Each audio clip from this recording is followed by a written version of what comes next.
The topic is harnessing and strengthening value chains of millet in India. So you are all aware of that, the government, NGOs, and all other private sectors so have been taking various steps and measures to support the development of different value chains in millets. There are community-oriented value chains, some private partners also, they are also doing a lot of work, and government side also a lot of initiatives are there. So in this session, it is imperative to discuss and understand different emerging issues, protocols, and statutory needs and compliances to be met in harnessing and sustaining value chains in millet. So this session, so we have the eminent chair and 6 panelists. Dr. Tara Satyavati, she is the chair of these sessions. So we have 6 panel members, Sri R. Anand, Ms. Shobana Kumar, then Sri Dinesh Balam, Ravindra Singh, Dr. M.R. Ramasubramaniam, Dr. E.D. Israel Oliver King, and Mr. Gangadhar. So I request the chair and all the panel members, please come to the dais.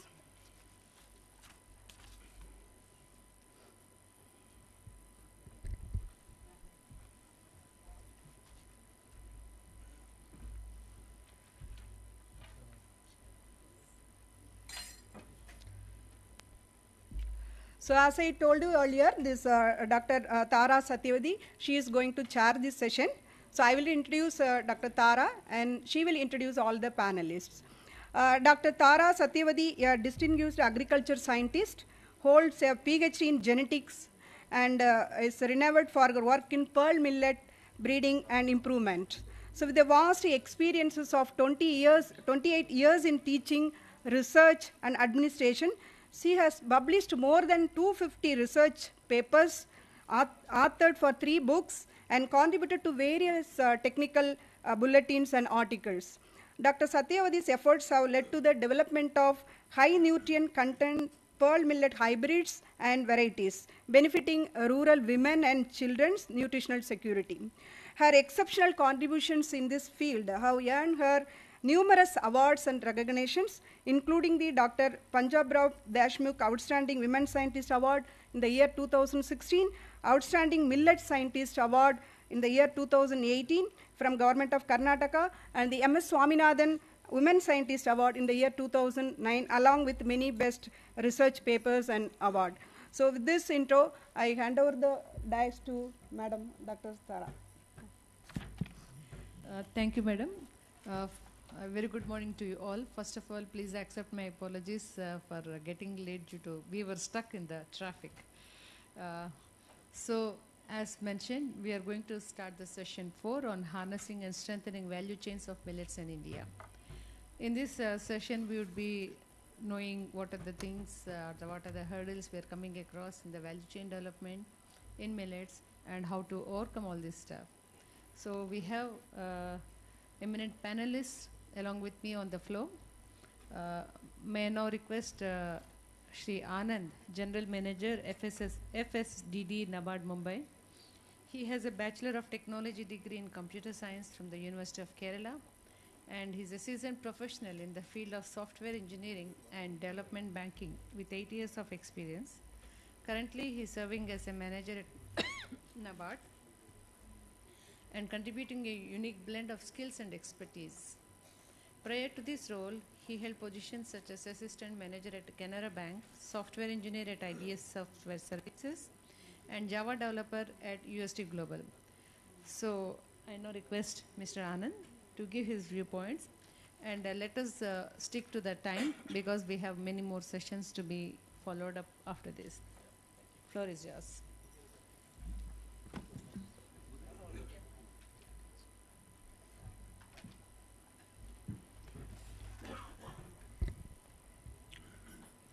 Respected Chair,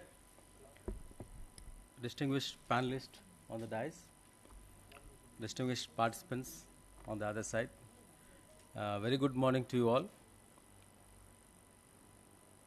I think there's a little bit confusion in the profile which Madam has read out. A little, I think my profile is slightly different. I'm basically an agriculture engineer, graduated from Tamil Nadu Agriculture University. I worked in various capacities in Nabard. Presently, I am a general manager working in head office Mumbai. So that's my brief introduction. And going to the topic, I will discuss more on how Nabard is approaching to strengthen the millet value chain presently. So there are Government of India priorities given to us. There are roles and responsibilities for the next few years, and I will highlight on how Nabard is approaching this aspect of strengthening millet value chain. So a brief introduction of what is so far. I think in the last 2 days, the discussions in the previous panel might have elaborately discussed on what is the issues, challenges presently in the millet chain. And I would like to take a cue from what's given to us. So from the present level of production, Government of India is aiming at a production level of 45 million tons by 2030.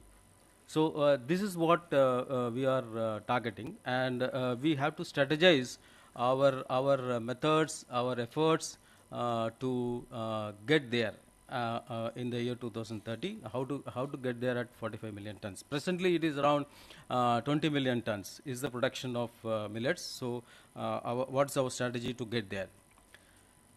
So here is a brief back-end calculation of how to get there. So first, if we look at, we are at around 200 metric tons production as of today, and with 161 lakh hectares under production. So if we want to get there at, during the year 2030 with 45 million tons, we have to achieve a CAGR of 6.4% in increasing the area of millets, and probably a CAGR of 7.3% in the yield. See, both the ends, we have to maintain this CAGR. But presently sitting here, if you look at the area under millet production is slightly stagnant for almost 20 years. That is what the statistics says. In India, the area under production is very horizontal, flat for the last 25, 30 years. But fortunately, the productivity is increasing. In the last 20 years, if we see, the productivity is increasing at the CAGR of 7%. That's what the statistics says. So we have to maintain that CAGR of productivity, and side by side we have to increase the area under cultivation. So only then we can get to that production level in the year 2030. So we are looking at a perspective, how to approach the supply side as well as the demand side.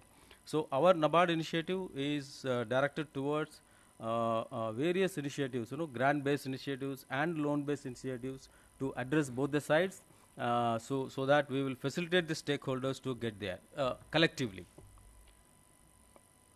So these are the issues, which we have identified. Probably I will not spend much time on the issues and way forward, because the last 2-3 sessions, as per the schedule, we have gone threadbare in identifying the issues and how to address it. The sessions on crop improvement, millet intensification, I think the sessions would have addressed it. So I will just go to my initiatives, how Nabard is engaged with the millet. So Nabard looks at firstly how to increase the awareness. So there are event-based initiatives which we are doing to increase the awareness, and how to address the productivity and production issues through our grant-based supports to the various stakeholders, institutions, research institutions, NGOs, and all the stakeholders, how to do that. And we are addressing this millet processing, millet-based products, packaging, seeing the farmers producer companies as a major player.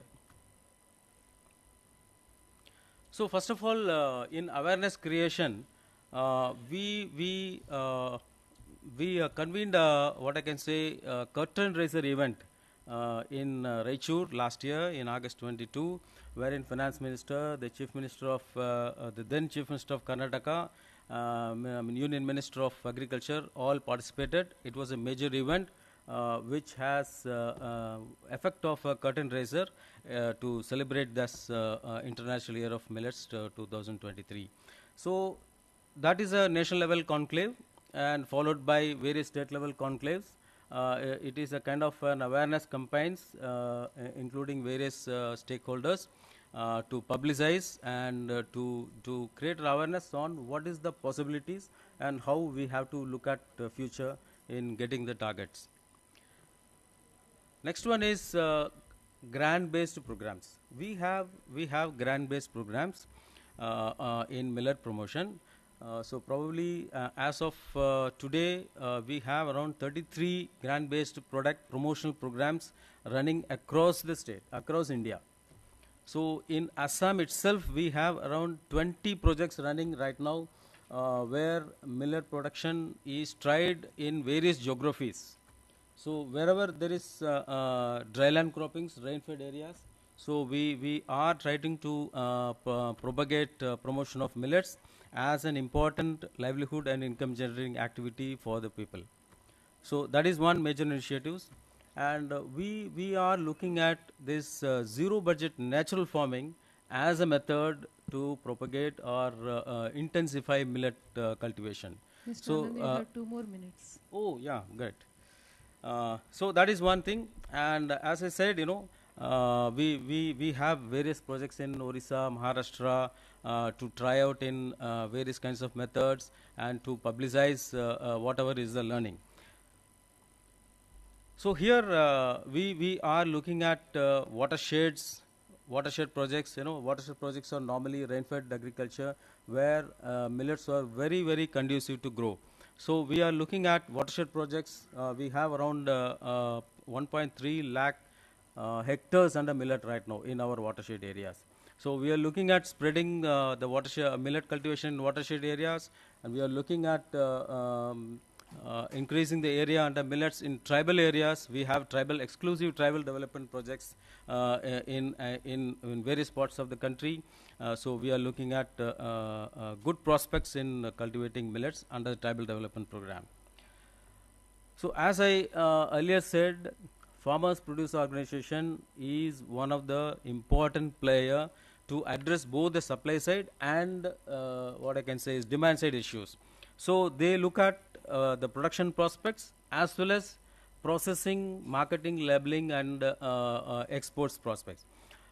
Government of India and Apeda is also looking at Farmers Producer Organization as an important what I can say is export hub for the next few years. So we are positioning FPOs in that direction to cater to that kind of an expectation, and our initiatives like capacity building, business development assistance, and various other initiatives for farmer producers is aimed to position them in that perspective.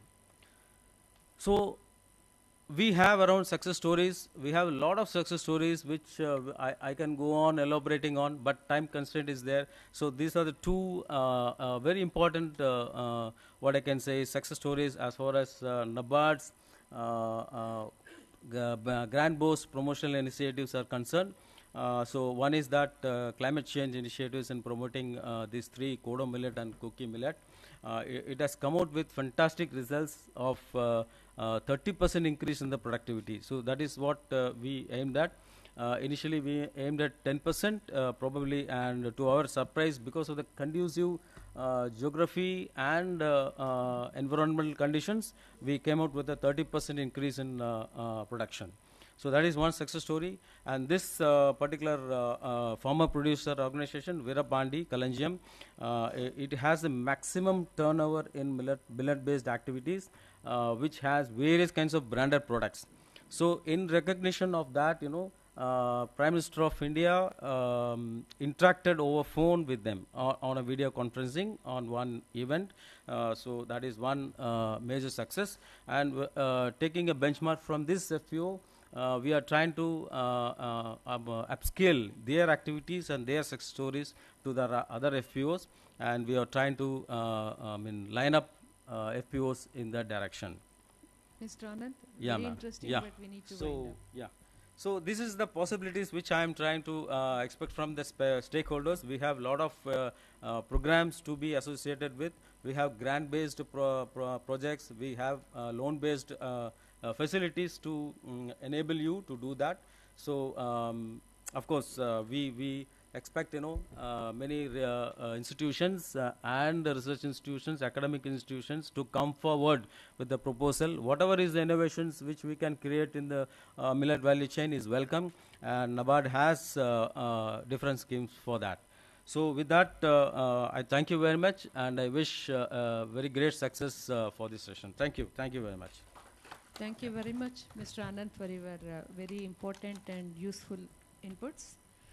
We are seeing how Nabard is supporting millet promotion in the country. Last year, the chairman of Nabard was also very keen in promoting the millets, and we have come across many of the CGMs from different states who were showing interest to promote millets in respective states. Thank you very much. Now we have another very important panelist, Mrs. Shobana Kumar. She is Regional Head Agriculture and Processed Food Products Export Development Authority, that is Apeda in Chennai. She is an MCOM and MBA graduate associated with Apeda from 1996. Currently, she is holding the charge of Regional Head, and she is also a member of Evaluation Committee under the National Program for Organic Production, a program of the Government of India. So, Madam, the floor is yours.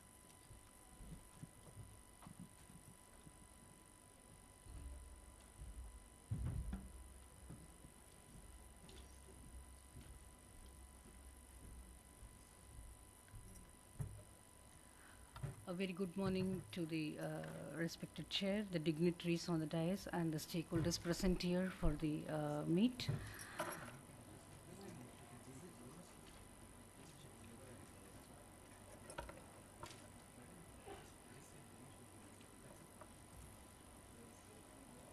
Can you see the presentation?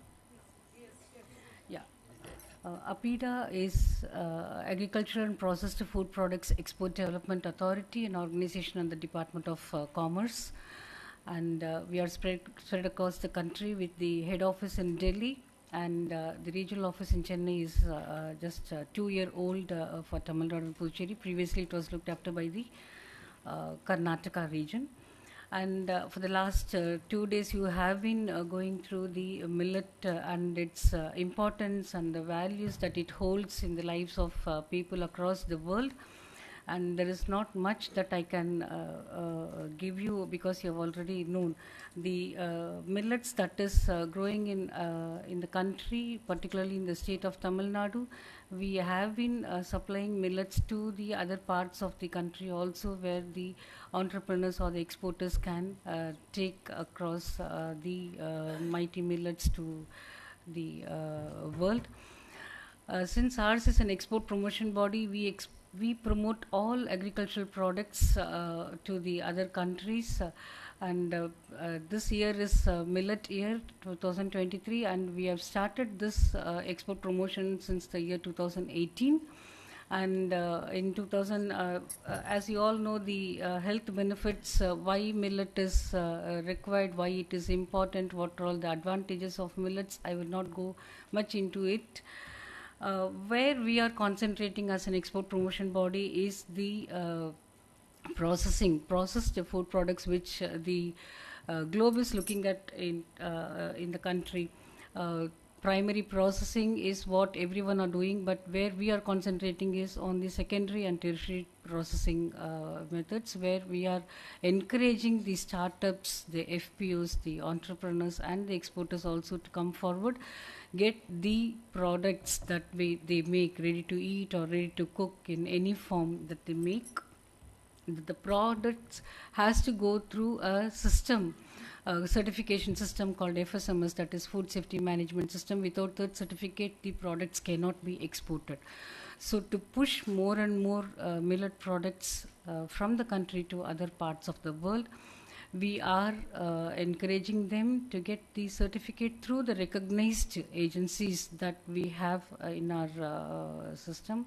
We have recognized around 7 to 8 food safety management system implementing and accrediting agencies across the country there, where they can go get their system or their unit or the factory certified so that the products can go abroad. And these are all the ready to eat and ready to cook products that are being exported. And the Honorable Commerce Minister and the Agriculture Minister in various forums have taken our products through the buyer-seller meet that they organize in the country and in international also.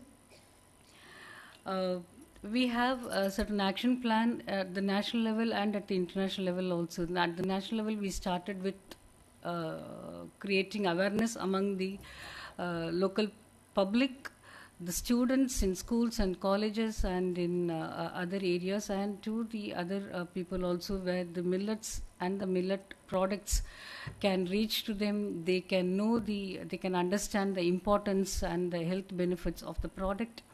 We did conduct with the pre-launch of the program in the year 2022 December, where the Honorable Minister inaugurated the International Year of Millets officially.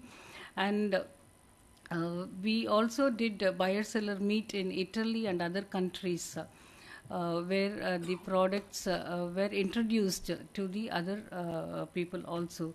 We have also come up with certain initiatives. We have a certain separate portal in our website for millets, where all information related to production, processing and trading is given, and also the trade fairs and other meetings that we are participating throughout the year and in the forthcoming years also, where the stakeholders, farmers or the FPOs or the exporters can participate along with us and they take their products.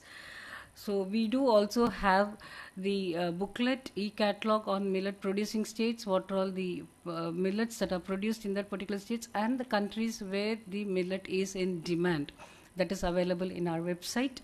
Like these small initiatives that we are coming up so that the stakeholders can get benefited out of it. And in various forums, our millets have been showcased. This is a slide where it gives where the Honorable Prime Minister at New Delhi in March, he inaugurated the Global Millet Conference, where we saw many dignitaries from across the world participated, and they did have an idea of what millets can make, what can be made out of millets also.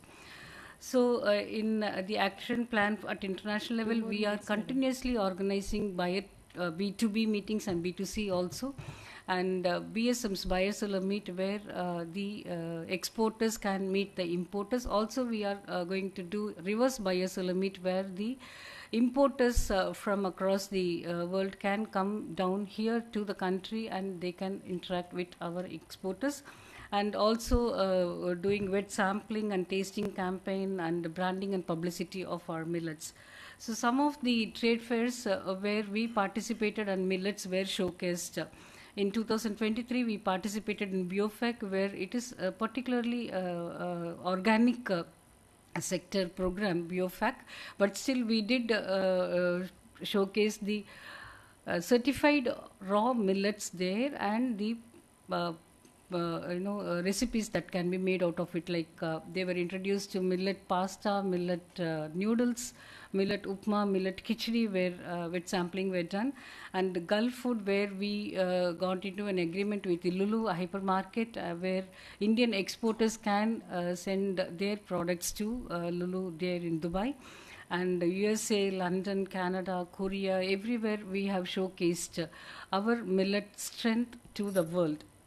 So these are all glimpses where the importers, the foreigners, got attracted to our millet-based products, and they did get a taste out of it. These are all some of the photographs that I thought I will share it with you. And we do also have our separate place for millets in every regional offices there. In Chennai, we have set up a small place where the millet products are displayed. And from Chennai, we did also send to the in Embassy of India last year, Doha, as part of the Republic Day celebrations, millet were also promoted there in the program. So we also launched the Millet Tea. One of the entrepreneur in Chennai, he has come up with a unique product, Millet Tea, which tastes very well, and we launched it in the month of February, and now he has started exporting it to other countries also, Millet Tea. And we did also do virtual buyer seller meet and converging millet FPOs as exporters. That is also one of our mandate, that the farmers can become exporter. We do also have this portal where the farmers can go and register themselves in the website, and they can get access to the exporters there. So Farmer Connect portal is mainly to eliminate the middlemen. The farmers can get into contact with the exporters directly. And yeah, thank you so much. Yeah, I'll do it. So this is one where the exporters also can get in touch with the farmers. National Program for Organic Production is one certification process, certification program by the Government of India, where we ensure that the product that is produced in the country is organic. So this is some of the millet export statistics for the year, for the last 2-3 years, and the top destinations where we are sending our millets. Thank you so much. Thank you very much, Madam, for very interesting and very informative inputs. Along with the efforts taking in place by various sectors across the country, Apeda is also taking large interest and supplying information across the globe through various portals what they have created, and also the exhibitions they're conducting. And we have witnessed how the millet exports are increasing for the past 2 years, and we are supposed to have some more exports this year also, and we expect this trend will continue and support the millet farmers and millet economy across the country. Thank you very much, ma'am. Now I invite Shri Dinesh Balam. He is Associate Director, Vasan and Odisha Millet Mission, and he has a total of 14 years experience focusing on agro-biodiversity, agroecology and rainfed agriculture, particularly in the tribal areas of Odisha. He played a pivotal role in the design and development of Odisha Millet Mission, Odisha Organic Policy, and initiative for the native livestock and breed conservation and seed systems for land bases. His work emphasizes the intersection of production, consumption and culture. So, Shri Dinesh Balamji, the floor is yours. Thank you, madam. Is my voice audible? Sir, thank you everyone. I will speak, our Principal Secretary sir will be giving a detailed presentation on the millet mission. So I will talk about few aspects of it. The most important thing is understand the context of Odisha. So we have 62 tribal communities. If you travel 100 kilometers from Chitrakonda to Koraput, you will have 8 languages, 12 dialects and etc. So if you even in 20 kilometers, you will have a different ethnographic communities and with the linguistic diversities also. In addition, there is a great history of understanding the social exclusion angle. I remember the first workshop we did in 2016 of Odisha Millet Mission. In Kalahandi, all the tribal sarpanchas were crying. They said that when I was a kid coming to school, I was asked to sit separately because I was eating black food. So there is an important element of exclusion and inclusion that also needs to be understood. Our own journey in Vasan and also in Odisha Millet Mission, when we started watersheds in Dalit areas in Telangana in early 2000s, we took a very scientific approach to watersheds. But what we realized is as we went for terracing, plantations and other work in uplands of the Dalit areas of Telangana, we realized that the Dalits used to cultivate millets there and they were displaced. We inadvertently increased the food insecurity of it. When in fact DDS and others brought this criticism to us, we understood the inherent equity and justice and other aspects of the agriculture policy making that we need to figure out. That's how we started, okay, what is that grown in uplands? What is the value you need to look into it? So I would, Oliver and others know my opinions on the value chain. So I would like to use the other phrase. It is called institutions of value. So our program and our designs needs to look at what can be the material difference, what can be the spiritual value, how do you actually make it life easier. That is how we need to look at the lens of millets and its association with people who live in these communities. So if this is the context in which the discussions of Odisha Millets Mission has came up, an understanding of history, understanding of justice, understanding of equity, and how you can revive millets in farms and plates. So if you look at our design also, that is how it is structured. So what are the problems at the ground level? So when a woman goes to farm, she will have because of feminization of agriculture, most of them use implements. Can the mission look at coming up with the implements which will reduce drudgery? That has become a part of the program.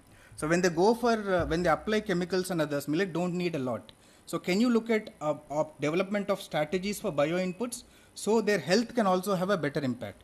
That became a strategy of Odisha Millet Mission. Can you look at what are the places how the threshing and everything happens? So can we relook at designing the machinery so field level, farm level threshers can come up? That's how the 80 kg per hour thresher was started in Odisha Millet Mission, and we have one of the first states to do that, and we have also delivered it on the ground. Then, for example, what are the institutions, what you will do after harvesting? Then you said people should consume. We said our primary goal is to improve the household consumption. How do you improve consumption? By ensuring we revalorize the food grains, we bring back the cultural memory, we bring back the sense of alienation that was taken away. How do you do that? You do an awareness campaigns with every village, every panchayat, you involve PRA members, you involve Anganwadi workers, you basically take a massive mission mode approach where every person relives and his historical and traditional value is revalorized. That became the part of the component of Odisha Millet Mission. Then at the end of the day, how do you create the local value chain? If you take a grain of rice, you will find a grain of rice in the panchayat small eatery, you will find it in shops, you will find it in districts, you will find it in state. We said we will take the same. So we want tiffin centers at the local level. So people can eat at their level. We want local outlets. We want local street vendors. We want local outlets at the district level. We want even the state level. And then we'll also work with the people. So every aspect, when we call what we call is whole of society approach, every aspect where a grain touches people's life, we wanted millet to be there. So that became our value chain strategy as such. So these are in terms of if I give numbers, we have, for example, done more than 15,000 trainings. Our estimation is we have reached out to 2 million households. We have created around 300 customer hearing centers.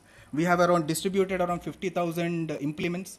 So for making the drudgery of the farmer reducing, we have given around 1,000 threshers at the field level to the women SHGs to take it up. So, and we also came up with the land races and seed system for land races, which our Principal Secretary Sir will take it forward. So these are basically the mission focus was not just value chain, it should become an institution of creating value in people's life. So that's how we structured our understanding and the design of Odisha Millet Mission. And next, in terms of this August House, there is one element that, and we also procured millets. We have included in PDS, we have included on ICDS. In a phased manner, we will also explore in other government schemes. One of the key things that has been missing in the entire discussion about millets is the operational research element of it. To give you an example, when we started millet procurement, we went with the same standard packs and PIPA software.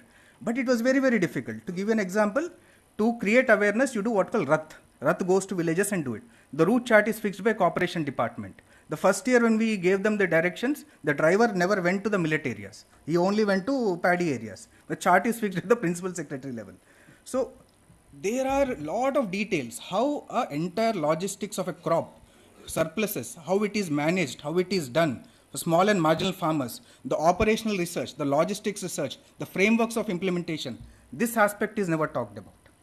To managing a crop of surplus with magnitude and running the same operations for millions of farmers is not easy. In Odisha, it's much more complicated because you have so many different languages, so many different communities. The very first time we ran an IEC campaign, our campaign was so bad that people actually added sand into the pure mandi and got it to the place. Because by the time, it spread information, it didn't work. So the entire communication strategy has to be very, very different. So I don't see in the larger value chain discussion, the communication protocols, the communication research, the operations research, and how we look at miniaturization of the technologies. These are the fundamental aspects that needs to be worked out. There's a reason why the ICDS program is not taking up in millets, not because states are not interested. If you get into details, the sorghum after getting into rava loses some amount of nutrition. That percentage of nutrition and deduction is not factored in the ICDS budget norms. That's why the sorghum is not getting into ICDS. So the details of the operations, the details of the system. So when we were doing procurement, we realized that the EMPA software does not have the digital framework to include forest rights. The forest righted communities were automatically getting excluded. So the details, the frameworks, the systems approach, the operation research, if these are not taken care of, then mostly it will be difficult to really mainstream millets in the millions of people's life to make the difference and create a value in their lives. So with this, I would like to end my talk. Thank you. Thank you very much. Thank you very much, Shri Balamji. And you have rightly pointed out how we should go up.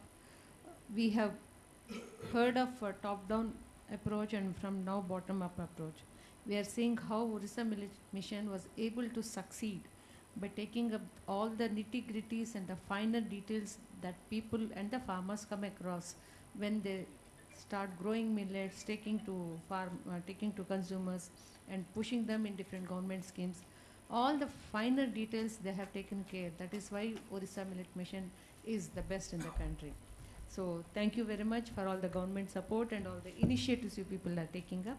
Now we have Mr. Ravinderjit Singh, Head Rural Transformation Bharat India Jodo Program from Reliance Foundation. He is an experienced professional with a diverse background in financial and development sectors, and he is the head of rural transformation now at Reliance Foundation, leading initiatives for positive changes in rural communities. He was previously CEO at Agri Innovate India Limited, and he has held key positions in MDVL, PepsiCo, Multi Commodity Exchange of India, Tata Chemicals Limited, and NFCL. So he is an MBA from Irma Anand and a B Pharma from Punjab University. Mr. Ravinderjit Singh, the floor is yours. Thank you, ma'am. So, respected chair and distinguished panelists at the dais, ladies and gentlemen, a very good morning from Reliance Foundation. And we are also thankful to Dr. M.S. Swaminathan Foundation for inviting us to be part of a wonderful conference here. So very thankful, so much of things to learn. So there have been very engaging discussions for the past 2 days, and especially by the global experts from all walks of life, and most importantly, our most important stakeholders, which are the farmers. It was very heartening to see how they were able to share the ground realities and connect us to the ground in very short time. So I would just, in the paucity of time, I would like to be very brief and share something about what Reliance Foundation does and what we do in a very small part of the country in central India with the help of multi-stakeholders, including Nabard, GIZ, banks, and other stakeholders.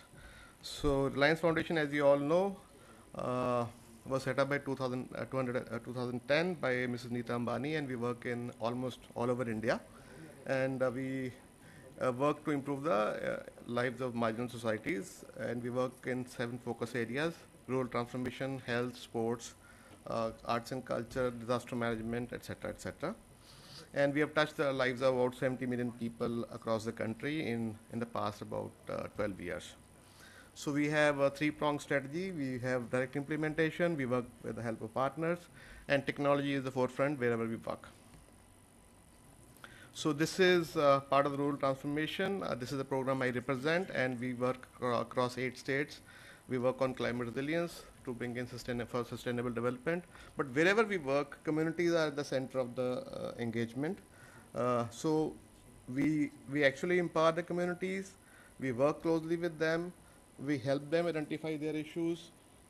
We actually facilitate so that they can deploy the solutions which are contextual to their location, their challenges, and they actually own them, and that is how they are made sustainable. So this is an example of that, and we have been working on natural resources management. This is one of the shots, few of the shots from MP, where we have done wonderful work on water, which has changed the landscape all over. You can see the greenery around. It was a very dry area before that. our approach to value chains has been very significant. So we work on the significant value chains across about 24 districts so far. So we work on only those parts of the value chain where significant value can be extracted for the farming community. We don't go by the norm that everything has to be processed. We don't go by the norm that everything has to be routed through the FPOs. And I agree with my friend Dinesh that, we don't go by that everything can be branded. So I humbly present few facts that the farming communities, we don't expect them, we don't expect that FPOs can bring in all the solutions to the world. They are kind of कि हर चीज की मर्ज है, दवा है. क्यों? Because the FPOs have limited capabilities, they are farmers-run institutions. If you just compare the FPOs to compete with the likes of ITCs, of the levers of the world, we are in a different world. Everything needs expertise. Buying commodities, purchasing, supply chain, processing, branding, marketing, distribution, and most difficult of them is getting the money back in your pocket, back in the FPO's pocket or whatever the institution is. So wherever possible, we only get into processing, branding, wherever it works and there's a significant value add, and we always recommend a part of it and we go step by step. So in this case also, in the case of context of Mandla, we work on Kodo and Kutki, 2 minor millets. We have involved multiple stakeholders. I'll share those details. I won't go into details why millets. Everybody has said so many things about that. The context is that the production has been decreasing over the period of time. There have been many challenges like economic value, of course. Economic context is the most important context. The farmers actually compare growing millets vis-a-vis the other options available to them, like for example paddy and others, and they have been pushed by other departments, other stakeholders. So they have been slowly weaning away from millets. And of course there is a drudgery involved. It was very well shared by our farmers on the ground. Then there are eating habits which are changing.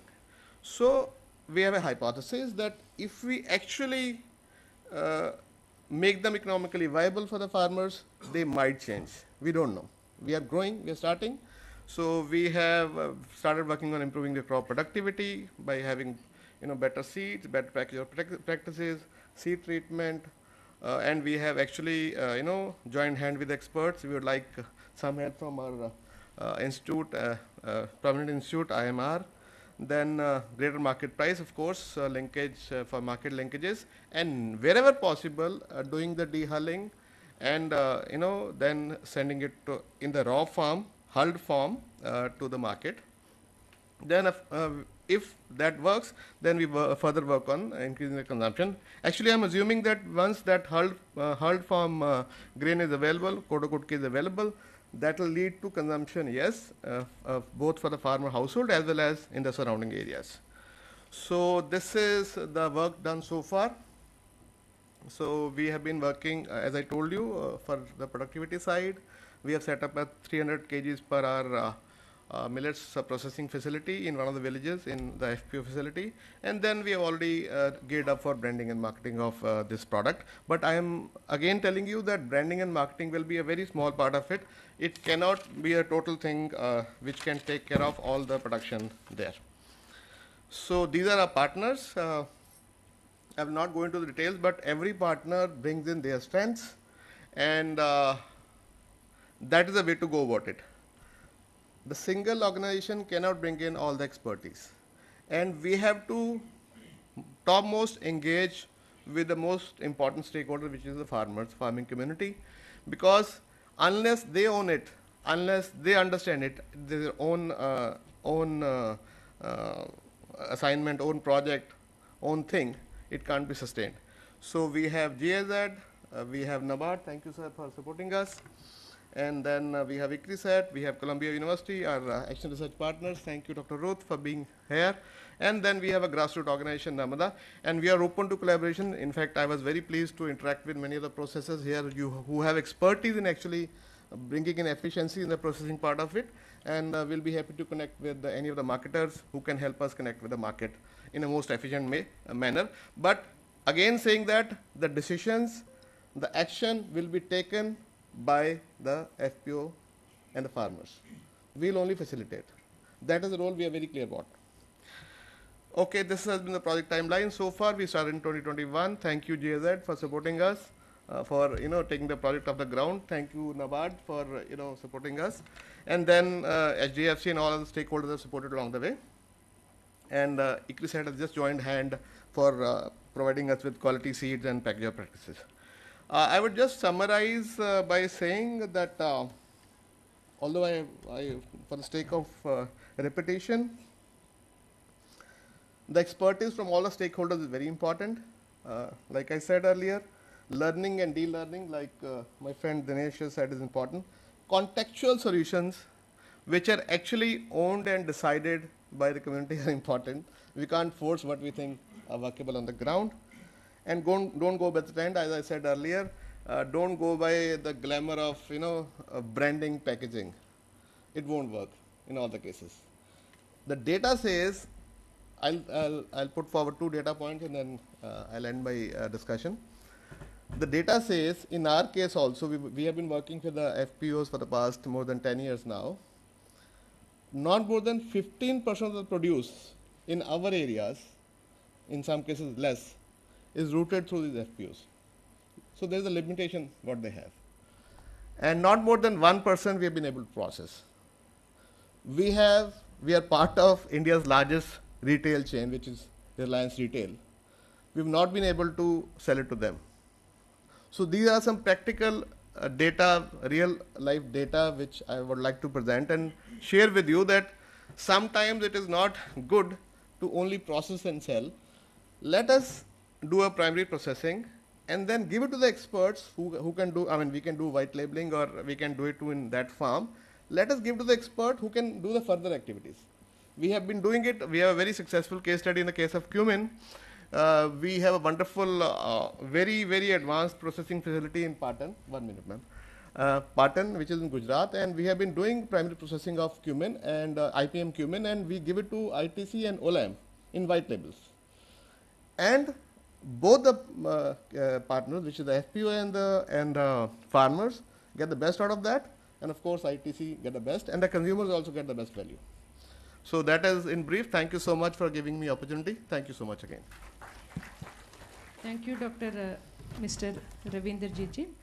You also have brought out very nicely the finer details how we have to go about from the bottom-up approach. And also you have pointed out a key point, that is we have to take up the things in a relay mode, not in one go mode. I think this is the key point we have to take from your points. So thank you very much. And now we have Mr. Dr. M.R. Ramasubramanian. He is Executive Director, National Agro Foundation, Chennai. He has 14 plus years of experience as Executive Director and Director, National Agro Foundation. And his master's degree is in agronomy crop science and is a PhD in agriculture extension and MBA in human resource management. So the floor is yours, Dr. M.R. Ramasubramanian. Good morning to all of you, respected chair and other distinguished panelists. I thank you very much for the opportunity given. In fact, the data points have been discussed elaborately in the past 2 days, so I'm not going to touch upon those things. I'd like to really touch upon one point, basically is the cultivation of millets predominantly is focused in only few states. So it has to be really broad-based. Predominantly, if you look at it is in Rajasthan, Maharashtra, Karnataka, Andhra Pradesh, and to some extent in Chhattisgarh and all, and Odisha, of course. But if it has to be really a successful program, then we need to really take it across the country in almost all the geographies of India. Presently, we have only about 25 million tons of production, and if you compare with the overall food grain production of India, it is not even 10%. So the next 10 years, we need to really target to achieve at least 20 to 25%. And Nabard actually gave a figure of 45 million tons. That itself is very, very low. If we have to really integrate millets into the entire value chain and the entire population we have to cover means, then we need to really have a very mission mode approach in increasing the area as well as improving the productivity. And another major point what I would like to touch upon is over a period we have lost the importance of consumption of millets, and I was surprised to see even in the villages they have forgotten the art of making good foods out of millets. They don't even know how to cook kambu rice. In fact, we wanted to hold a show program, and then we went to the village, but they said we didn't know because one generation is already gone with the rice, majority of rice. So we have to really bring back those things, lost traditional knowledge in terms of how to eat that. And then the children, both in the urban and the rural areas, they need to really be given awareness on higher consumption of millets. And that too, the millets are also skewed with more of pearl millet, sorghum and other things. There are a lot of other millets. In fact, this is the land of foxtail millet. In fact, in the Tamil mythology, they call Thenum Thinai Mavum. That is for the Lord Muruga.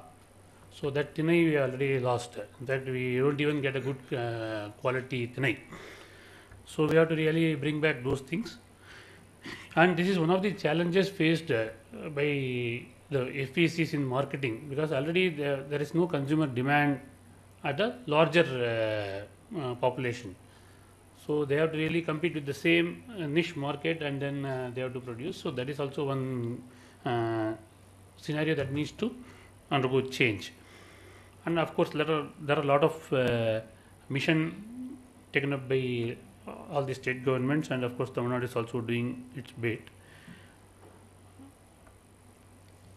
There are a lot of opportunities. In fact, if we really look at increasing the production and area, then that automatically brings in a lot of opportunities for us to value add and then integrate and then taking it to the market. But from the perspective of farmers producers organizations, because we are an resource institute, we are promoting farmers producers organizations, and then we are helping the FPOs to go ahead with millet based products. So some of the challenges what they faced is still our millets are all grown as a kind of a carefree crop. It is not a pure crop like other crops. It is not being cultivated. So what happens is they just broadcast the seeds and then they go and harvest. When they collect the seeds, when they collect the produce, the marketable surplus is also very limited, and that is with a lot of impurities. So the FPOs face a lot of problems in pre-cleaning itself. That itself is actually increasing their cost of production. So that is one challenge. We need to have a kind of, in fact, our good friend Dinesh actually mentioned about the harvesters. We are really in need of such things which can really do all the pre-cleaning at the field level itself. That has to be really popularized. And another problem is the existing machineries which are really into processing of millets. If you have to go for a huge machineries for effective recovery of the millets. Otherwise, if you go for a small scale this one, the recovery is only about 40%, which is actually not competitive at the field level. So we need to really work on small machineries with a better output of processed millets. And one of the major problems what we face at the field level is the storage pest. In fact, that has not been touched upon by the people in the value addition. The major challenge, especially for the export market, we also tried. The storage pest, and without fumigation, it is not possible to store because of the high protein content, and that invites a lot of pests. So that storage pest, if you have to go for a fumigation, means then it is getting rejected at the export site. So we need to really have a good research going on in how to control the storage pests, especially because at the field level there are not many pests.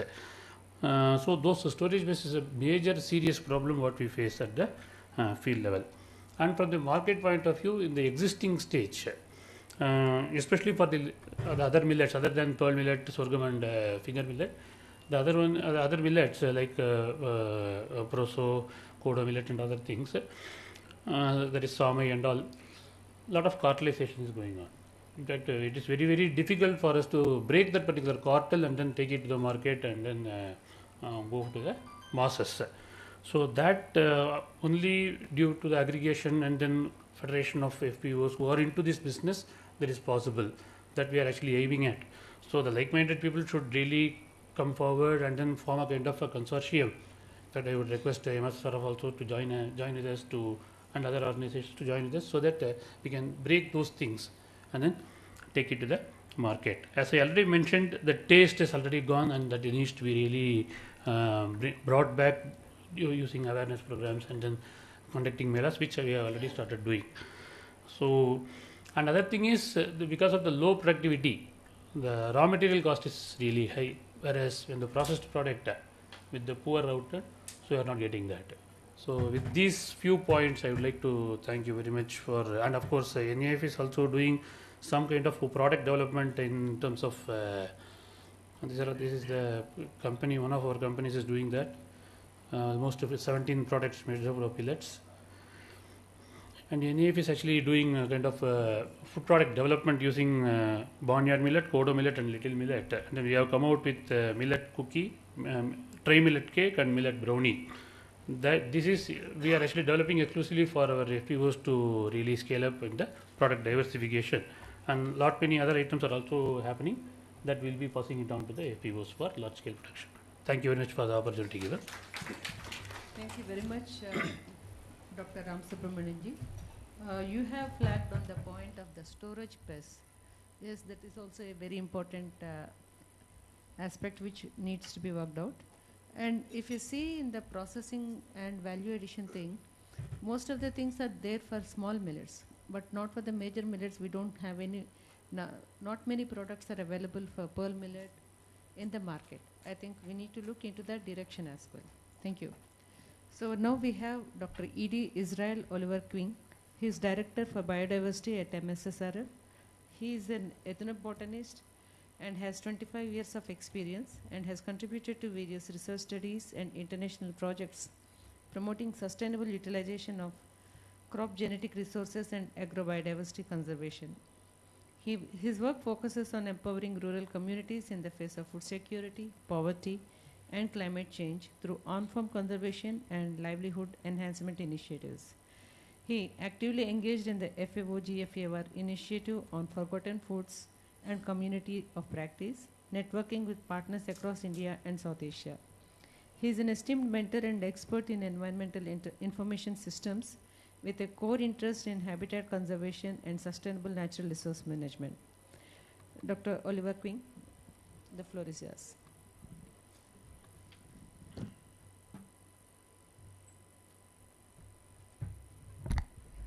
Thank you, Chair, fellow panelists, dignitaries on the dais and off the dais. Good morning to all. MSSRF has been working with the tribal and rural communities in the past two decades, and this presentation I will be focusing on when we talk about the community-centered millet value chain. There are critical nodes and there are still challenges that we need to really address. I'll focus on that. We always see that the 4C approach that we have advocated in the past, that has been working, but there are certain critical nodes in the value chain. If you look at it, there are still blockages and challenges and impediments are there, wherein the NGO fraternities and the state, they have to pitch in, and we need to work together. If you look at it, this particular slide, this depicts the requirement of a holistic value chain. Probably this will work in the agroecologies where the tribal dwellers are there. I'm not talking about the kind of places where the conventional places where millets are grown, where millets are grown in a large scale that reaches to the markets and also even leads to the export. I'm talking about the kind of context where the tribal dwellers are there, and there is a lot of impediments and in terms of remoteness, and even the communities, whatever they produce, they could not actually lead it to markets and so on. In those contexts, how we can play a critical role. So from that angle, if you look at it, those agroecologies, we have kind of people endowed with diverse land races, the folk varieties and the farmers varieties still they have. As a research and development institutions, we are looking at Now we are in the year of millet, and we are celebrating a year of millet, and we are looking at the food and nutrition security and health security in the context of larger community. But looking at the local communities, having these crops, the intra-specific land races, millets in the agroecologies are very, very important. So from that point of view, we need to really look at those agroecologies very closely.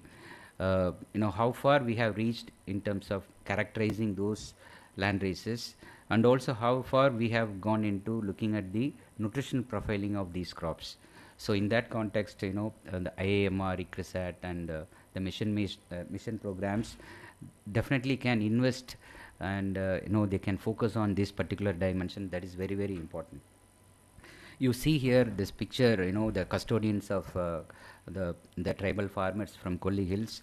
They have been keeping 21 different kinds of land races in the place, where this the communities, they have their own methods of growing millets. One side we are talking about improving productivity and production.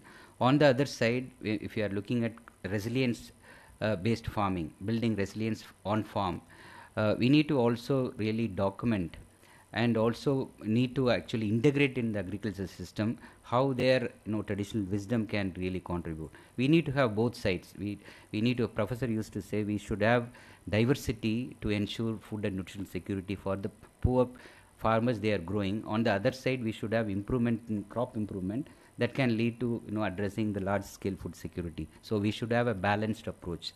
This slide will give us an idea when the farmer they are growing multiple cropping on farm. We may look at it, this may give a lesser productivity, but for them, this gives more resilience in terms of ensuring food security at the farm level. If one crop fails, even the other crop will help. So in that context, even there is a shift of precipitation. When they have this kind of ecosystem based farming system, then that will strengthen them the resilience. So how far we have done in terms of documentation of these kind of traditional wisdom, and how we are using in our research and development programs. The third one is that we have been talking, I think seed bank, we have been talking for the last, I think around 25 years. I remember Biodiversity international scientist Bhuvan Stapit from Nepal, he has initiated the participatory varietal selection, combining it with the seed bank system and so on. Now we need to really look at it, how the seed bank is sustainable, what we can do, make it as an economic activity. Can that be a kind of alternative system? What we are actually demonstrating in Odisha, can be a model, and how this seed bank activity, seed network can happen. We are all people here gathered here, coming from different agroecologies. Of course, these land races are suitable for the local agroecology, but in terms of knowledge, that how can we have a kind of knowledge network within state, or even across states, how we can have a knowledge network in this context, how that will help in terms of improving the community in terms of ensuring their agroecologies. Then enough we have done in terms of SMI and system millet intensification, different kinds of cropping system, thanks to IAMR having different kinds of crop productivity programs and so on. We have it in shelf, and thanks to the agricultural extension institution reaching out to the community. But the reality is that looking at those agroecologies, having people are living in a very remote location, taking that to the the community has been a real task. So where with the IAMR, we work with the NASF, National Agriculture Science Fund, in the last 3 years, looking at millet farm facilitator. Having the millet farmers as a farm facilitator, as my friend Dinesh talking about, having all these 4C concepts as a package, and identifying a lead farmer, men and women farmer, tribal farmer from them, strengthening them with the capacity, adequate support from the state. That is really working, because they become a catalyst, because even the KVK, although we have around 750 KVKs across the country, being located in the district one place, reaching out to the tribal community with this package is very difficult task. So in that context, having the millet farmers as a farm facilitator, that really works, and there is a good assessment that we have done in the last 3 years, and that really works there. Of course, taking the farm tools, Dinesh talks about the on-farm mechanization as well as off-farm mechanization, farm tools. Now, how much last day we were actually hearing about the people from the post-harvest mechanization fraternity. The cost that we are looking at is really exorbitant. Yes. So how that can be wavered? How the taxation principles packed with these the mechanization, how that can be wavered, that can be simplified, and how that can reach to the smallholders. That is the thing. Now we have everything in the shelf, research shelf. Let it be pre-harvesting facility or post-harvesting facility. In the last 20 years we have small-scale prototypes as well as large-scale prototypes, but reaching out to them, wavering the taxation. Many of the entrepreneurs, they are saying that when they get it processed, is only 60% is coming out of that. So they have to make a profit. So even for the FPOs to do that, they have to make a profit. So where we can simplify in terms of taxation for them. These are the critical thing for the community centric. Just few pieces, madam.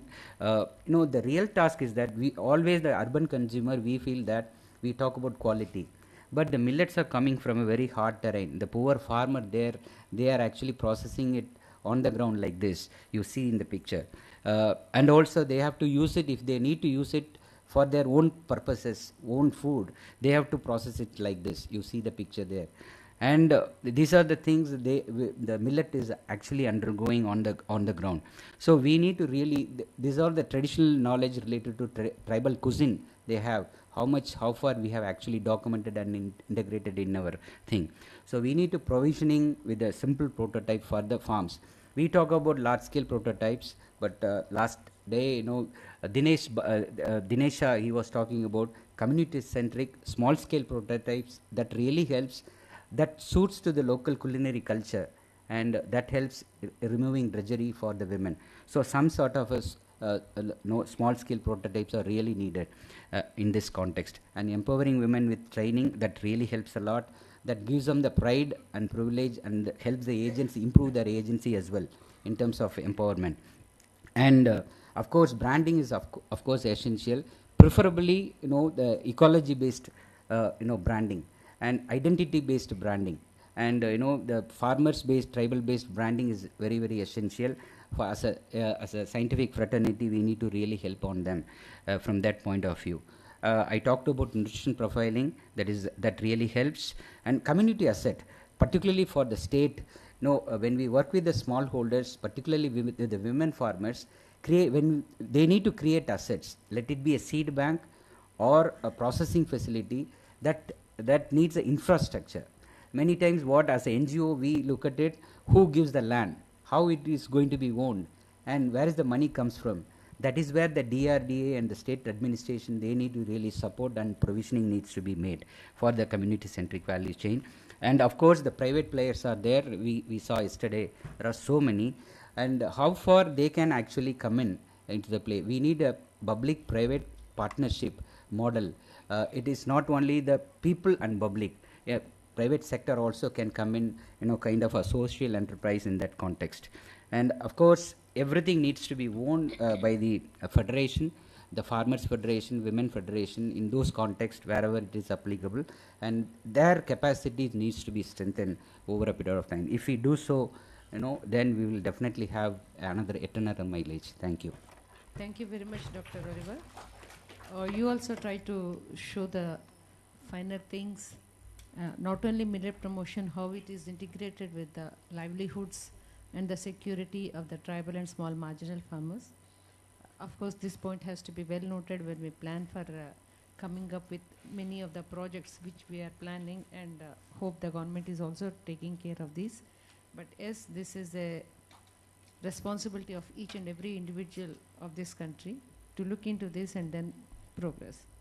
So now we have a progressive farmer, Mr. Gangadhar. He is CEO of Chedigan Farmer Producers Company Limited. Over to you, Mr. Gangadhar. Thank you, ma'am. Thank you, ma'am. Samastonko mora namaskar, Juhar, respected chairman, and that's Samata Sarko, welcome Guruji mu. मो ना गंगाधर किसान, sir name किसान, ओडिशा सुंदरगढ़ से belong करता हूँ और किसान परिवार में बिलोंग करुँची। आमर थैंक्स टू नाबार्ड अंडर यही आमर फार्मर्स ऑर्गेनाइजेशन आसूची। आमर ऑर्गेनाइजेशन नाम होची छेदलगन farmer producer company limited Sundargarh आदिवासी अंचल रे एटा आमर स्टार्ट होइतिला। थैंक्स टू आमर जज जे कि आम टेक्निकल पर्सन आमको सपोर्ट करिछन एंड सेवक प्रमोटेड एजेंसी आमर छेदलगन को से प्रमोटेड करिछन से।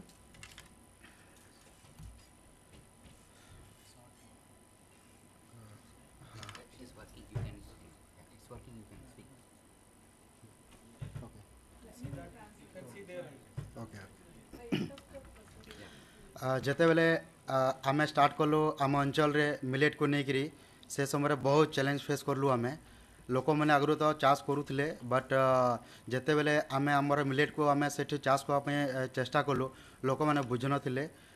तापरे सेठी गुड़ाई चैलेंज फेस आमको कवा लगी पड़ूला। आ जिते बेले चाष भी करुले से समय तांकर प्रोड्यूसटा कम बाहरुला, क्वांटिटी कम हो जाऊला। देन अवेयरनेस लैक प्रॉब्लम थिला सेने आम लोक मानको अवेयरनेस पूरा कर नथिलो। मार्केट लिंकेज से समय हो नथिला तो गुड़ाए सब प्रॉब्लम होतला जेंतो द्वारा फार्मर्स माने बिफोर चाष करुथिले किंतु परे से चाष करबा पई इच्छुक नथिले।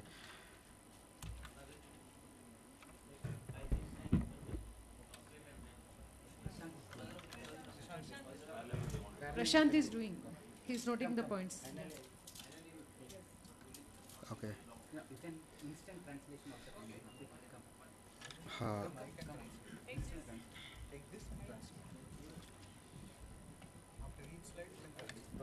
कंपनी स्टार्ट होइतिला हमर 8/7/2016 रे स्टार्ट होइतिला। आज को 7 इयर्स कंप्लीट कला एई छेद लगन।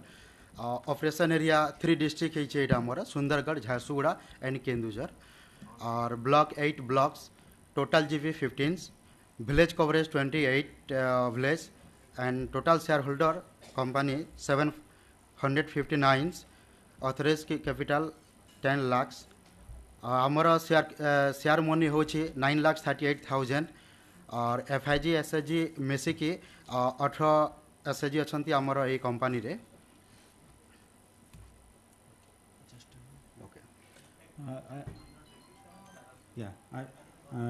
Actually, he belongs to Sundargarh district of Odisha, and they have found one producer company named Chandalgam Farmers Producer Organization.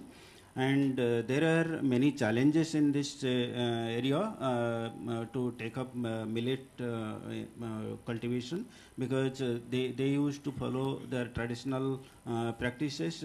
Also adopting new technology was very challenging, and they started creating awareness in that region, and gradually they took up those practices, and production was increased, and they formed the farmers producer company. Then they have they are working in 10 villages, and their outcome is good, and around 10 lakhs they're continuing with the FPO for every year, and I think 10 blocks you are covering. Yeah. 8 blocks. Okay. 8 blocks. blocks. Yeah. First of all thanks Odisha millet mission तांको through आम दुईटा district रे पाइलु, Keonjhar and Sundargarh block सबडेगा। Keonjhar block Telkoi रे हमको दुईटा COSR मिलला। से ओडिशा मिलेट मिशन रू आम एबे काम करि रखुछु। फास्ट आमर प्रोसेस अनुसार आम काम गुड़ा होचे 900 हेक्टर रे आमर market linkage plus value addition भी। एटा आमर सॉइल टेस्ट होची, आमर कल्टिवेट होची एंड क्रॉपिंग 4टा फोटो आम देइछु। देन एटा होची आमर केन्दुझर डिस्ट्रिक्ट एंड सुंदरगढ़ जोटा मिलेट मिशन आमर agreement होइतिला। Then Etah cultivate of millets आमर आदिवासी अंचल रे ए बोले आम कल्टिवेट करूछु, किंतु सेथिरे टेक्नोलॉजी किछि आमर ओडिशा मिलेट मिशन रो आमको मिलला, जोता द्वारा आम ए बोला टेक्निक रे आम माने ताको चाष करूछु। Actually, they are covering two districts. One is Kendujhar and Sundara district, and they have been linked to Odisha Millet Mission, and they are following new technology like land transplanting and the system of millet intensification, and farmers are adopting those technologies. यहाँ आमर storage जगह यहाँ आमर office जहाँ भी आम खेतर नहीं आसुचु ये आम स्टोरेज करुचु हार्वेस्टिंग कला परे तापर आमर मिलेट हेक्टर है 900 हेक्टर पॉकेमेंट आमर 675 टन्स टोटाल बट आमर छेदलगन रे खाली आमको दरकार पड़े 30 टन्स आमको दरकार पड़े जो आम भैल्यूडेसन करिकी आम गुड़ाए जगह आम सप्लाई आम करुचु. Yeah, they are covering around 900 hectare under millet, and they are also procuring millets around 6.75 tons per year.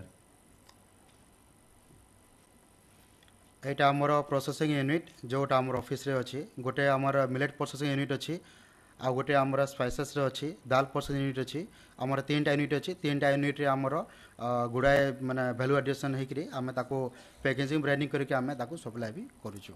Yeah, besides millets, they are also having dal processing units and other millets, dal and pulses processing units, and they are packaging and doing value-added products and linking to markets. Etah farm to आमर marketing पर्यंत आमर जो step by step अछि आमे farmers procurement कला परे आमे ताको पैकेजिंग ब्रांडिंग करी कि आमे ताको आमे सप्लाई करूछु. वैल्यू एडेड प्रोडक्ट गुड़ाए आमर millets powder millets nimki sev and cake rose cake laddu ये सब आमे तैयारी करी कि आमे ताको बिक्री भी आमे करूछु. एटा होचे हमर स्टॉल गुड़ाए हमर मार्केटिंग एरिया होचे हमर कटक रे भुवनेश्वर रे देन राउरकेला रे मेला गुड़ा करे भी आमे नै कि मेला रे भी आमे सप्लाई करछु मिलेट आइटम. तापरे हमर बेनिफिट मेंबर को होची तांकर जते बेला हमर ए सब सपोर्ट होला तांकर प्रोडक्टिविटी बढ़ला तांकर इनकम भी बढ़ला तापरे हमर आउटपुट इनपुट टा भी तांको लिंक हे परला आउ से मैंने मिडिल मैन भी बंची गले साहूकार मैंने आगे तांकठू जो नौले से एपीओ माध्यम रे भल प्राइस रे भी से मैंने पाइले आउ तापरे से तांकर गोटे विश्वास भी है आम जहाँ भी चाष करबू सब एपीओ आमठू किणिकी नब आमको सही दर दाम भी से देव.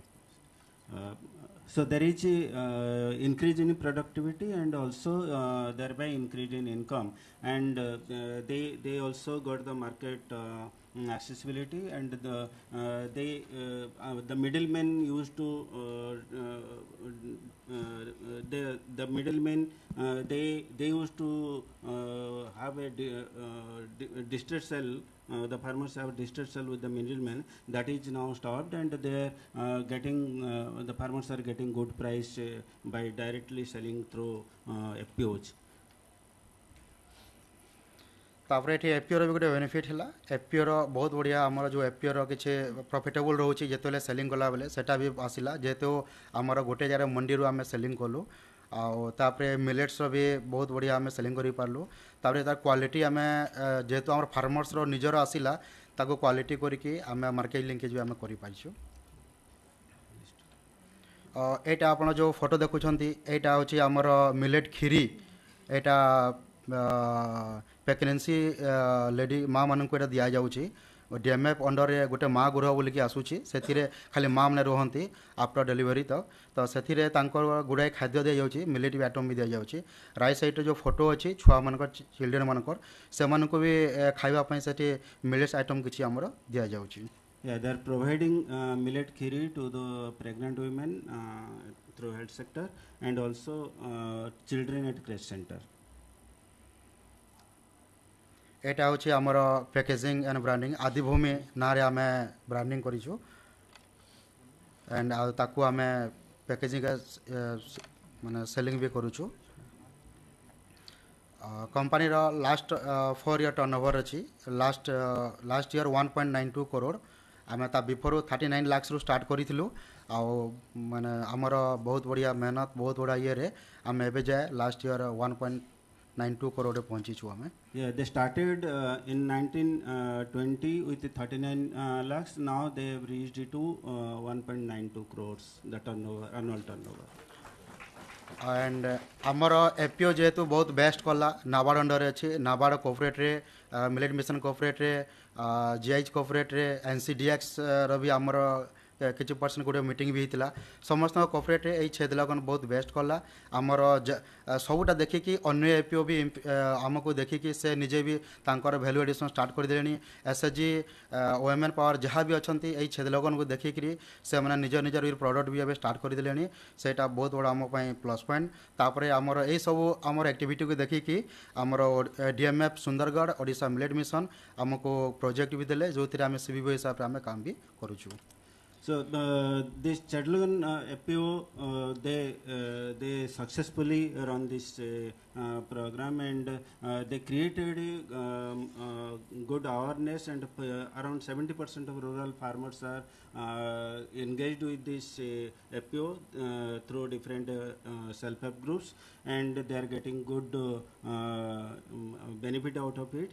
And they started with 200 farmers. Now they have reached more than 500 farmers. So there is good impact on the farmers, and farmers are getting good benefit out of it. और लास्टली आमर action plan अच्छी next एठू आमर गलापर GI सहित आमर business plan हो सारी आम rainfall है क्लाइमेट को लेकर आमर बेसिक इनफर्मेशन आसी जाइए फार्मर्स रु से बिजनेस प्लान भी हो जाइए आमर है आम ताको इम्प्लीमेंट करूँ आशा करूँ जो आम आसीचे माने स्वामीनाथन फाउंडेशन को आम रिक्वेस्ट करी आम सुंदरगढ़ भी तांकर किसी रिसर्च चालू आमर सेटा भी बहुत आदिवासी अंचल है सेटा जदि सेठी आमर गुड़ाए माने रिसर्च सेंटर जब आसिले सेठी आम स्टार्ट कले आम मैंने आउ डेवलप हो पारू जहाँ प्रोडक्टिविटी आमर होची तार आउ बेस्ट भी हम सेटा आमर आशा.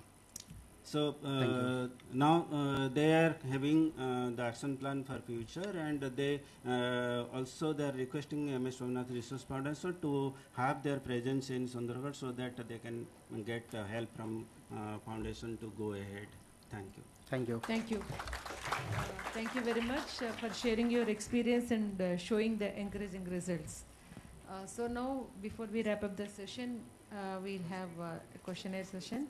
Maybe we can have some 3-4 questions from the audience. Mike, please.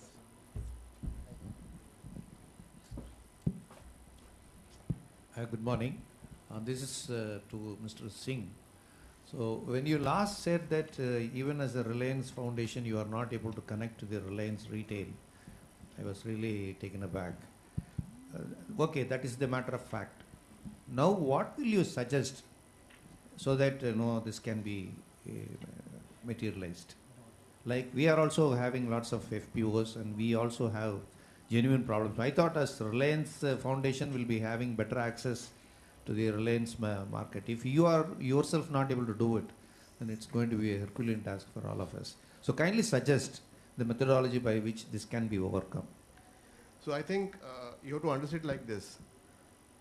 The market forces play the game. We have to go by the market forces. Reliance Retail and Reliance Foundation are two different entities. So Reliance Retail will procure at their own norms and by the market forces. If you are able to comply with those norms, they will buy from us. Buy in the sense from the FPOs. I'm not saying that we have never been able to sell it to them, but we have been able to sell to other organizations again through the market forces by the norms which are suitable to both the entities. So what I meant was that we have to compete. The FPOs have to compete in the market to be able to sustain. If we get a kind of a preferential treatment from Reliance Retail, then we'll be dependent on them. That should not be the case, right? And Reliance Retail may not need all the commodities or the products which our FPOs produce. Like for example, custard apple, they might never need it. Yes, cumin they need it. If we are able to comply with the norms, agar padta khata hai to lega. Both ends, both ways. So that is the thing.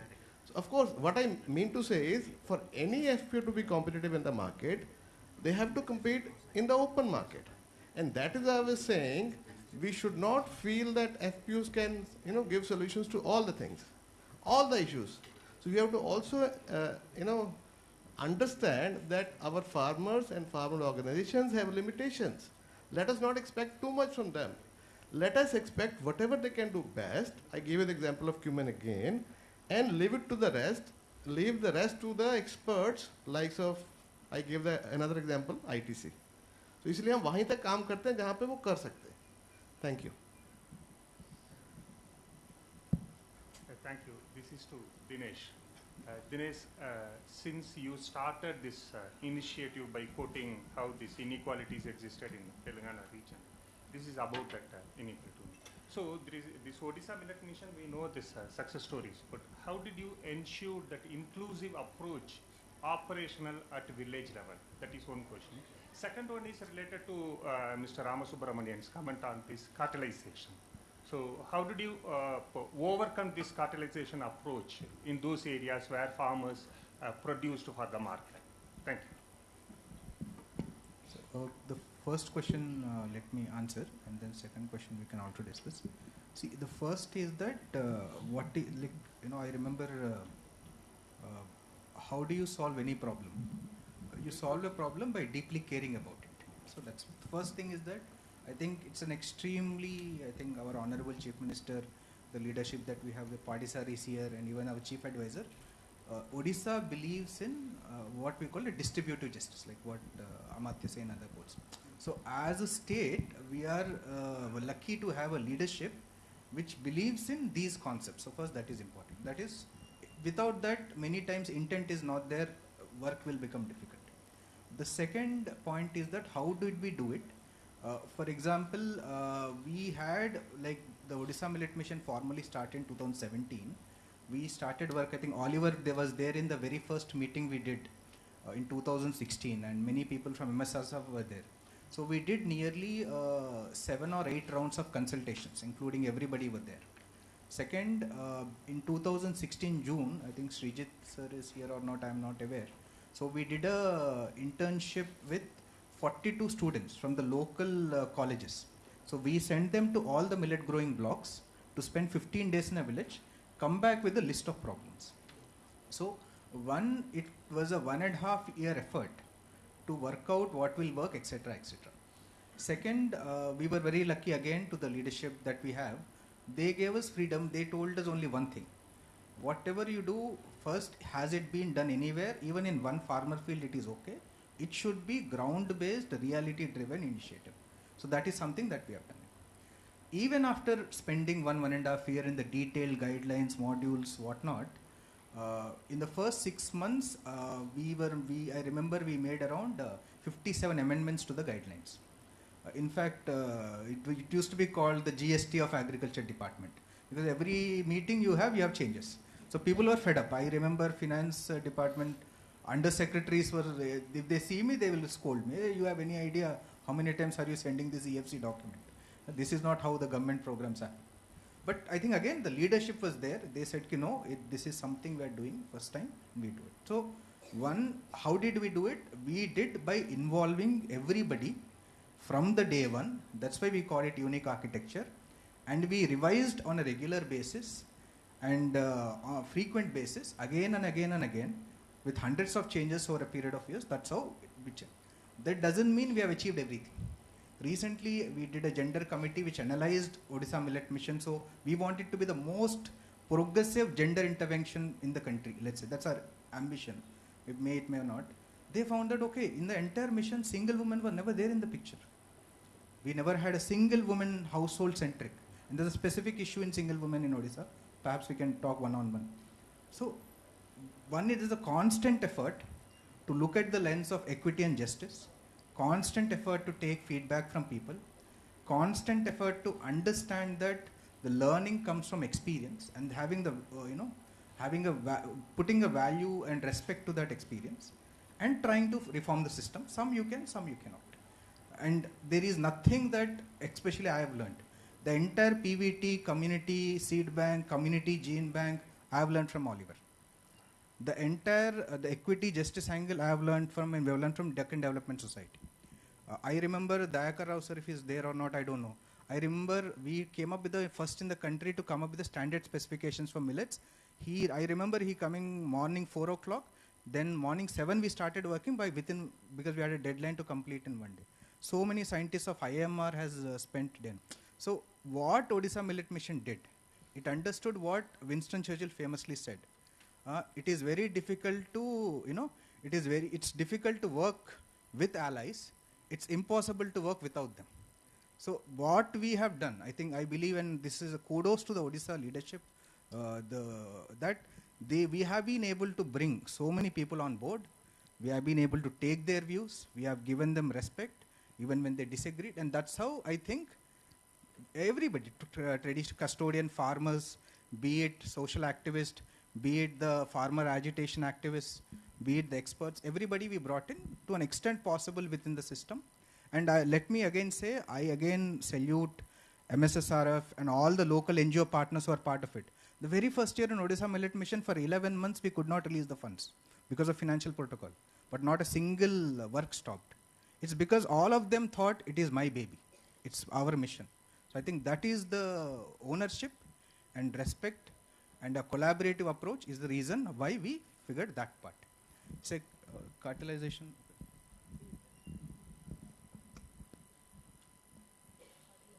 No, he's asking that question.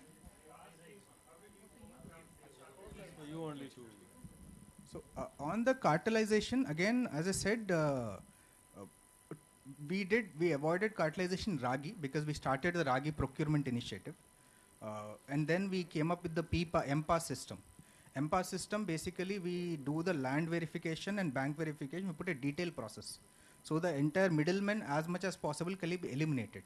And then in fact, Principal Secretary this year wrote to all the collectors, if the volume of per person goes beyond a quintal, you do rechecking and re-verification. But we also changed a lot of guidelines, FPOs and etc. I think the biggest battle that I remember was fought on millet procurement was, we became the first state, we agreed that the land verification will not be done by revenue inspector. We are giving a permission to Sarpanch and the AO and VAW to do it. A lot of blood had to flow through that to get through this. Because taking away verification authority from revenue inspector is not a joke for people who are aware of land reforms. So these kind of regular innovations, I think Prashant perhaps will tell you the stories. Our review meeting used to be, you know who will actually go out of the room with blood on their face. Because there's all so much angst, ownership comes in. So I think that's how we developed the systems to avoid cartelization on Ragi. Now we are trying to do the same with the non-Ragi crops. One more point is that, like Oliver has said, there is enormous wisdom in the cropping systems. There are like 15, 20, more than 50 croppings I myself have documented. If you go to Rayagada, they grow jawar, they grow creeper black gram, they intercrop with arhar, and they grow dolichos. So these are enormously beneficial, and you calculate area productivity, it's amazing. But for example, if you have 4-dimensional cropping system, I'm addressing your point, there are no systems of evaluation. Like how do you evaluate yield, potential, grain, and etc. So if we do it, then the larger point on the cropping system will be solved.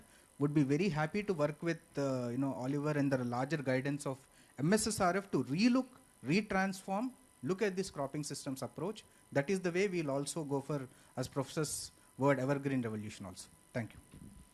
Hello. I am Dr. Ramanan I am a former GM of SIRBI. I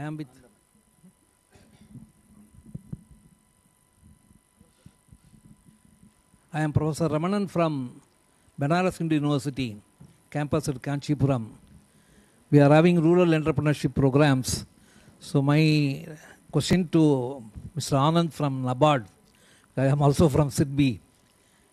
So any specific programs for entrepreneurship development in respect of millets organized by Nabard, number one.